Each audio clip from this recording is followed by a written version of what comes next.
Please note that this content is for educational purposes only and is not medical advice. Always consult your medical provider before making any changes to your health or care. Today we have a very important topic, and that's triggers.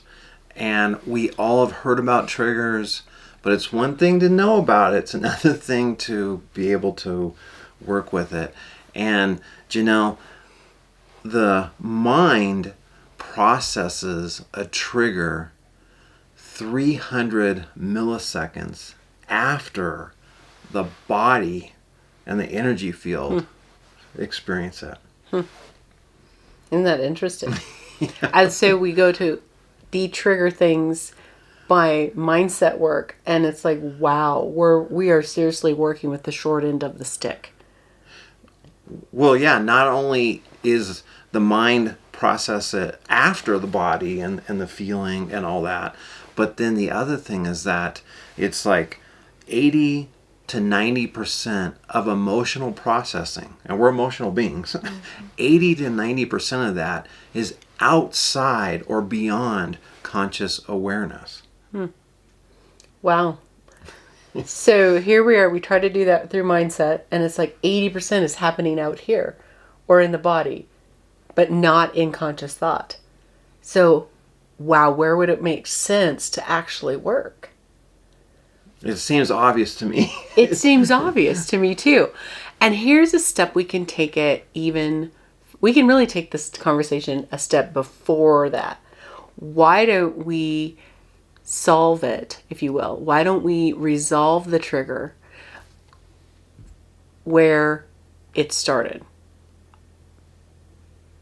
If we totally took it out of the field, like if we're working in the field, it's already there. It's like we're dealing with, if we have a balloon and the balloon pops, we're dealing with a popped balloon. Well, I got to patch that balloon or a tire. It was easier to patch. We got to patch it, and then we can blow it up. And well, what if we just took it to a step further? What if we took it to where it started, the root of it, the start of it? Then the problem would cease to exist altogether. And that is where the deep trigger removal, which we have created, we've downloaded this, we've been implementing this now in our classes for a while. Okay, this has been our it's really been like all of these pieces, the energy intelligence, the book that we're writing, and this deep trigger removal. It all has been an effect of our lives, of healing what we had going on in our own space, in our own mindset, in our own physical body, in our energy body, our energy history, and then a culmination of life studies. So you've had your study of being a teacher and working with individuals that struggled to feel successful, be successful, see themselves as valuable, right? In so many different, and not just in the academic space, but in other high risk environments. You walked in and you guided people to success, and it's the culmination of what you've learned, what works, what doesn't work. I've spent the last 25 years studying energy and learning differences and working with humans and animals, and how do we heal? What does that, we can chase symptoms till the sun goes down. We can literally do that forever. Or we can figure out, well, how do we get to the root of this? And this is not a new idea. It's not a new topic, but rewriting our identity through deep trigger removal is a new topic. Yeah, absolutely. And I just keep thinking about how so many people are triggered. It's like in our vocabulary, we hear it like, oh, that guy just got triggered.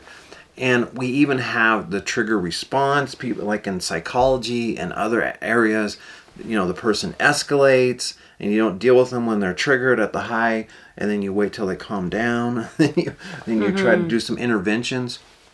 But again, I really want to stress, all that stuff with the mental side is only 10% of what you can do.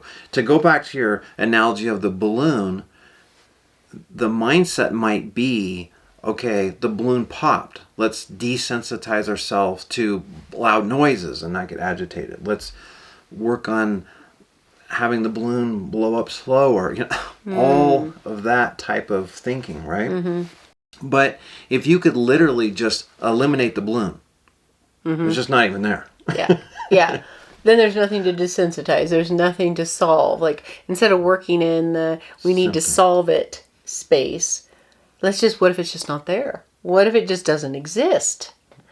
So what's helpful is to realize, well, what is at the root of the majority of the triggers that we see?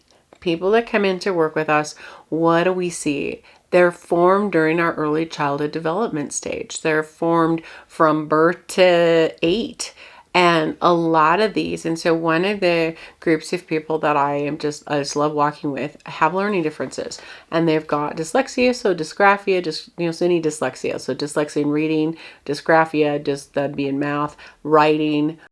And then we have the attention programs where it's like executive function. How do I organize myself? How do I time management? How do I get things in a sequence? How do I get for their kiddos? How do I get things turned in? Any kind of self-regulation piece can be involved in here. Well, when we're in our early childhood development stage, we know that that's where we create our identity. Our identity piece is one of the first things that form in us. And then the different ideas in the development process that hang on that. So who am I in relation to things changing?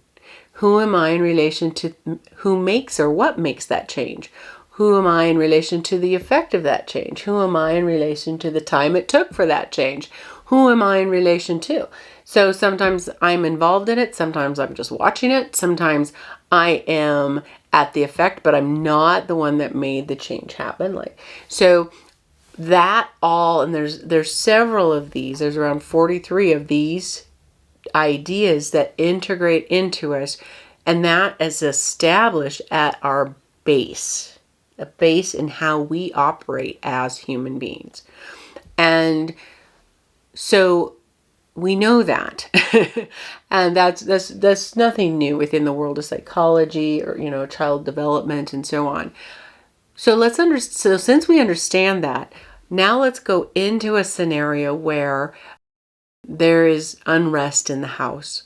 So one individual that I've walked with it wasn't extreme violence. This individual is highly empathic. They have intuitive senses just times 10. And so they can feel, see, know things without knowing why they see. They don't know why they know what they know. And so here you are, a child, and there is an undercurrent of unrest. There's an undercurrent of they're fighting, but there's no fight on the outside. But underneath it's just turmoil. Well, the child totally knows that. And then there's the feeling of, can you be real or can't? Is it unsafe to be real? Is it unsafe to speak your truth? And this turmoil and not knowing how to deal with it starts creating a ball of emotion that's unresolved. And the current and the emotion that they pick up, some of it's their own because they don't know what to do with this. They don't know really how to fit in. They don't know how to act because there's so many unanswered questions. And then, so there's that insecurity. And then they're really not being, there's not that acceptance piece of them. Like they're going, I don't know, several layers that because this is so unhealthy, they're not developing a healthy relationship with self.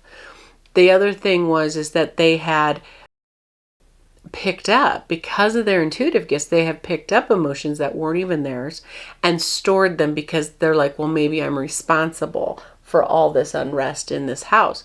So they store that and it creates a ball of unresolved emotion. Now fast forward, and when they get into a scenario that feels, so it could be at work, people are not speaking their truths. They could, and there's an environment, well, you're not supposed to be honest here. You're not supposed to have an opinion that's related to your truth. that could push that button, and they're exposed with an overwhelming feeling of everything that was captured at that developmental stage. And it's overwhelming. So triggers bring with them the overwhelm, they bring with them the anxiety, they bring with them extreme shutdown, and every time this electric ball of emotion gets touched, their body experiences that again, which is also a form of trauma, and it adds to the ball. So we can, in the deep trigger removal process, we can rewrite identity. We can go back, and what the point is that we are connecting this person, we're connecting ourselves to who we are at our most authentic self. Stimuli and exposure to trauma, confusion, which is a form of trauma, it creates a unrealistic picture of who we are. The identity takes on a morphed piece, and it's not accurate to who we really are. So the key to deep trigger removal is going back and rewriting identity, so that we're not trying to fix something out here at the end of the story where we're living. We actually can rewrite it back, take our brain, our body, our developmental self back to the beginning. And then the battle's over, isn't it? Once that root is pulled up, if I have dandelions growing in my yard and I just go trim all the flowers off every day, I will be trimming flowers off every day all summer long. If I go in with a sharp shovel and dig deep, because that's what the roots are, and go deep to the very beginning of that taproot of the dandelion, and I take it out there, I literally am done. I no longer have to think about that dandelion. I no longer have to plan around that dandelion. It's done. So instead of strategies that prop up the end, just be done. Just resolve it at the root. And I think what's so critical is most of our things that we try to do today, being outside of you, okay, outside of us, is working with the now, working with the present.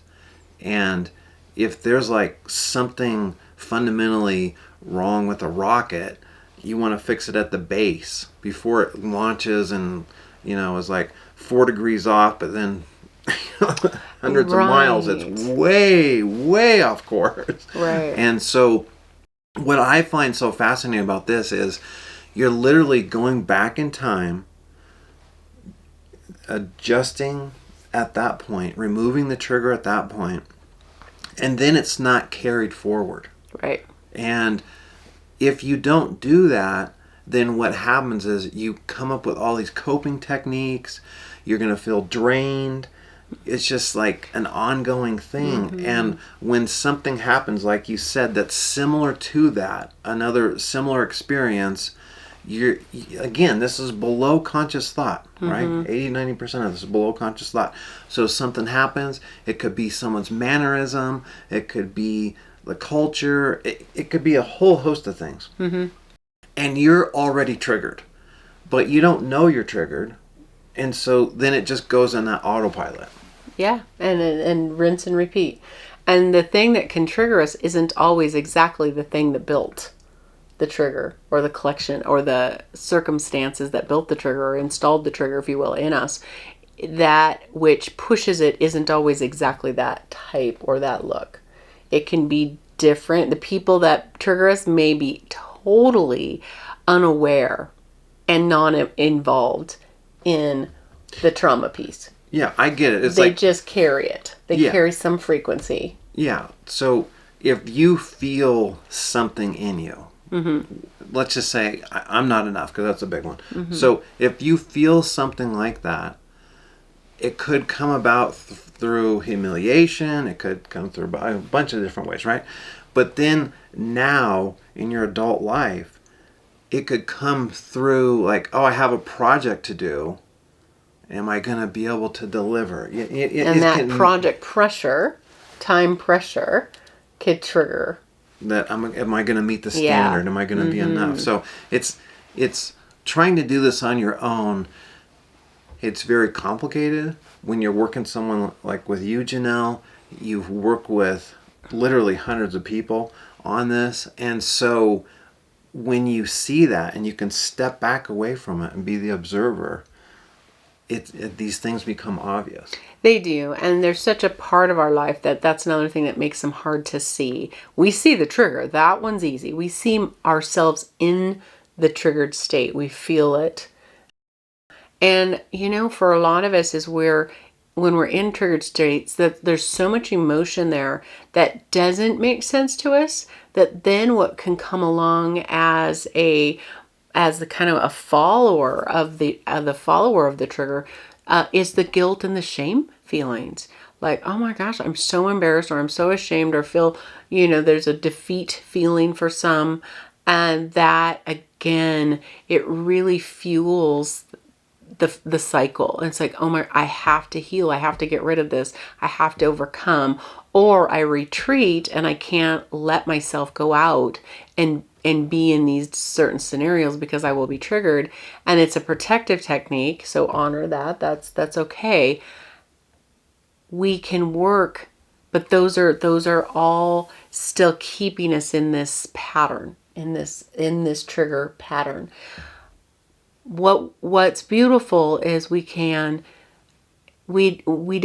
need to even go into the emotion. We don't need to know why it's there even. It's beautiful because we don't even need to know why. That's the mind again. That's the mind. We want to keep the mind out of it as much as possible, because like you started this conversation, is it's only 10% of what's actually, its awareness is only 10% of what's really going on, right? It's all happening before the mind kicks in. So we really can say, mind, I love you and thank you for being here, and take a back seat. And then as far as the emotion that our body holds on to, we don't even need to know what that is.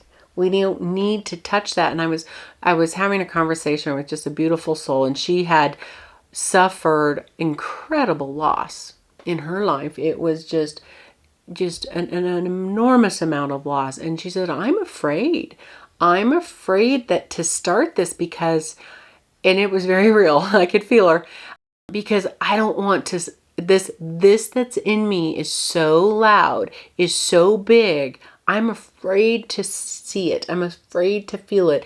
It may be more than I can take. And I'm like, absolutely. And I said, that's why we don't start. That's why we don't need to know. We don't need to open or pop that bubble to do this work. We really don't. We can go a whole other route. And that's what the process is. It's another sequence, a very strategic sequence of clear steps that walk us through a space that's safe and non-triggered. It's just non-triggered. Yeah.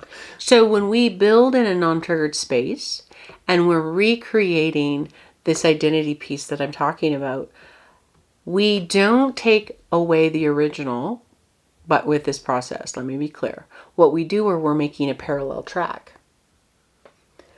But in making the parallel track, the body is intelligent. The body says, that is resonating with me.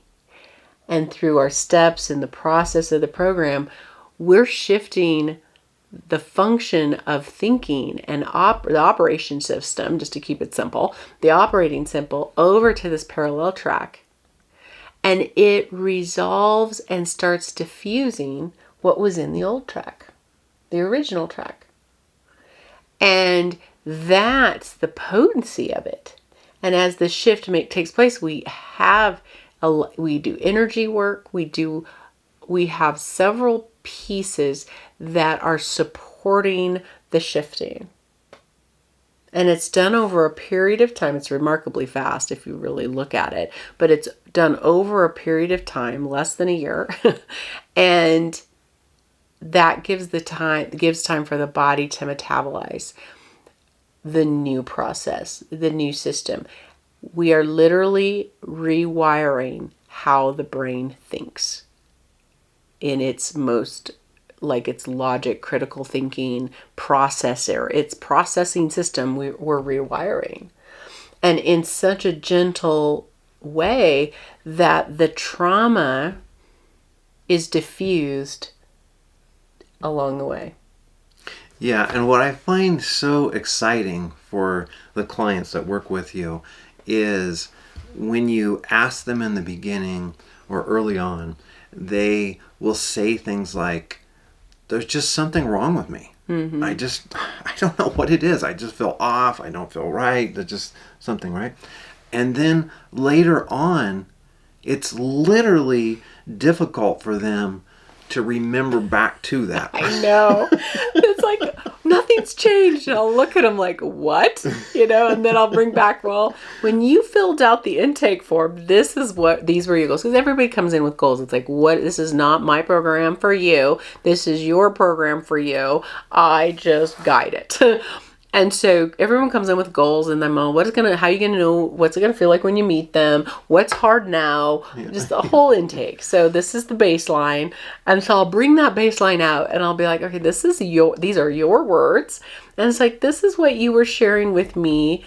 And this is what you just said about this situation now, that it was easy or much easier. Are you sure it was even hard? And they're like, oh my gosh, you're right. Like, yes. You have to bring it up to that. Yeah, the shift is so complete that the thinking is that different as well. And that's the power in it. It's not like I have to work to change my mind and my thinking. You don't have to grind it out, because once this part of our lives shift, this part of our I'll just call it that life, because there's just this whole sequence of what we do in the program. But when it changes, you just think differently. So what used to be the challenge is just, you've leapfrogged over it. You are several miles ahead of that spot. And it doesn't even feel like you anymore. We'll get right back to the discussion with Janell. But if you are feeling the calling on this at all, that, hey, this is something I want to check out and I want to explore and find out more about, then email Janell at janell@janellrae.com or go to her website at janellrae.com. And you can find out about her 6-week courses, her 6-month course, or her one-on-one coaching. Okay, let's get back to the interview.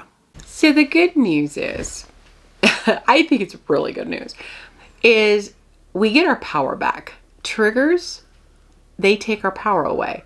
We navigate and plan our life based on, okay, I know who I am, I know what pushes my buttons, and we organize our life, and that's a great idea, so that we're not in a triggered space.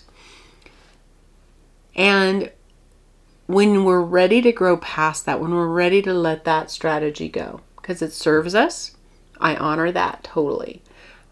And when we're ready to grow beyond that, you're ready for this program. You're ready for this program. I was having a conversation with a good friend of mine now, and there were large triggers because of trauma, a lot of rejection, a lot of abandonment experiences in her life. And so stepping out into certain social spaces because of the experience, and stepping into places where those actual people are, would have sent her into an anxiety because of the amount of trauma connected to that space, to those folks.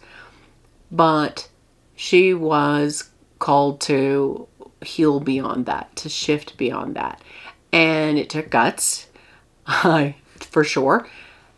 And that is because she stepped into that healing and said, okay, I'm gonna shift, we're gonna shift this. That cage, protection cage, is no longer needed. There is nobody or no circumstances that get to stop her feet from going where she feels she needs to go.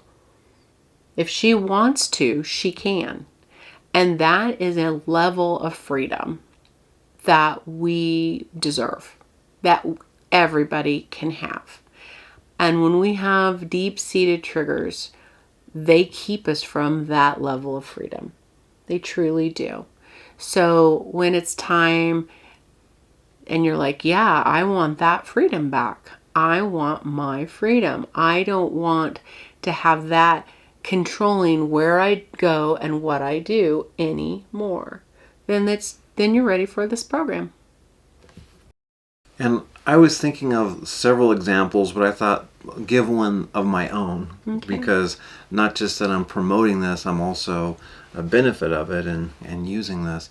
And for me, one thing that has always been an issue for me was like time pressure. It just felt like time was like collapsing on me, and I'd feel the stress, I'd feel the thing. Even if I knew I had logically plenty of time to do this, it just like it just was. And so removing that trigger of time pressure, I had no idea what a relief that would be. How I would feel different without that trigger.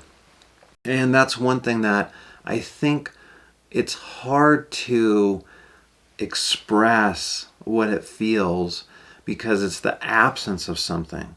And so many of us, we've gotten used to things. Maybe you had a rock in your shoe and you just have it forever and you just kind of get used to it, right? You just think that's normal, but it's not. And so on these types of issues, I've done a lot of work on mindset, and I still am very supportive of mindset, but as a supplemental piece, as a secondary piece to getting to the root and dealing with that. Because there are some things where sometimes, even when it's gone, you have all that programming, sometimes you can slip into there. But for me, it really was just that sense of relief, that sense of like, Janell, did I really have issues with this?